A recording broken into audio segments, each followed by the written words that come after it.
Hi, welcome to this video. In this video, we are going to explain the topic rock versus feather. What is mean by rock versus feather? Rock versus feather is an experiment to prove that all objects fall at the same rate and same acceleration. It was an Italian scientist, Galileo Galilei, who formulated the law of accelerated motion and free-falling object. In this experiment, the rock and feather drop together from high place. The rock fall right through the air and touch the ground right away. Meanwhile, the feather float gently in the air instead of falling to the ground quickly. It is because the air offers much greater resistance to the falling motion of the feather than it does to the rock. The air is an upward force of friction acting against gravity and slowing down the rate at which the feather falls. But if the feather and the rock drop in a vacuum, both feather and rock fall at the same rate. It is because there is no air resistance in the vacuum. Both feather and rock fall because the gravity force. The larger an object is, the greater is the force of its attraction to pull down to the ground. In this experiment, Galileo Galilei found that when an object is dropped and falls to the ground, it has a falling rate of 9.8 meters per second squared, which is the gravity acceleration.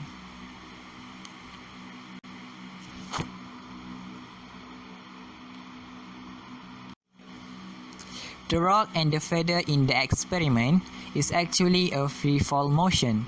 A free-fall motion can be defined as an object that is falling under the sole influence of gravity. Any object that is being acted upon only by the force of gravity is said to be in a state of free-fall. The free-fall motion characteristic is a free-falling object do not encounter any air resistance, and all free-falling objects on Earth accelerate downwards at a rate of 9.81 meter per second. Like any moving object, the motion of an object in free-fall motion can be described by four kinematic equations. The first one is S equal to ut minus 1 over 2 gt squared. The second one, v squared equal to u squared minus 2 gs.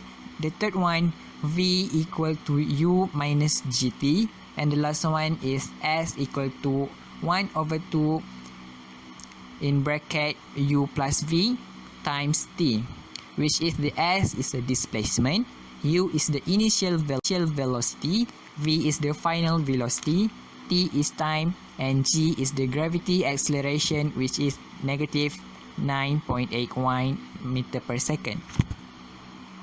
Example, a boy throws a ball vertically upwards with an initial velocity of 26.2 m over s. Determine the height to which the vase will rise above its initial height.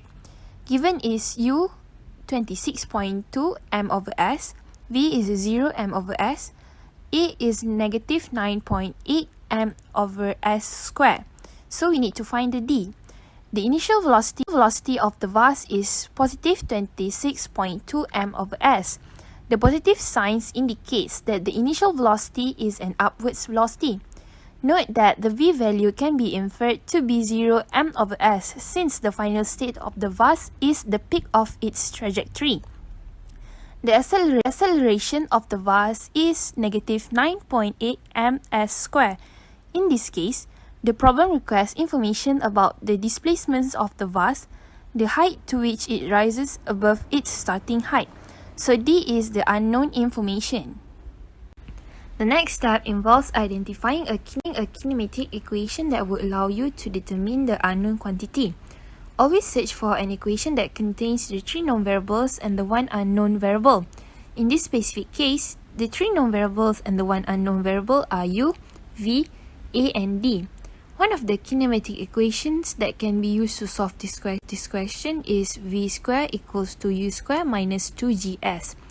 Once the equation is identified and written down, the next step involves substituting known values into the equation and using proper algebraic steps to solve for the unknown information. The steps is shown below.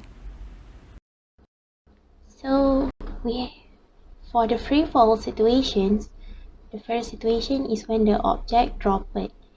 So when the object dropped, the initial velocity is 0, and we let up be the positive, so the acceleration is equal to the gravity, which is the negative 9.81 meter per second square.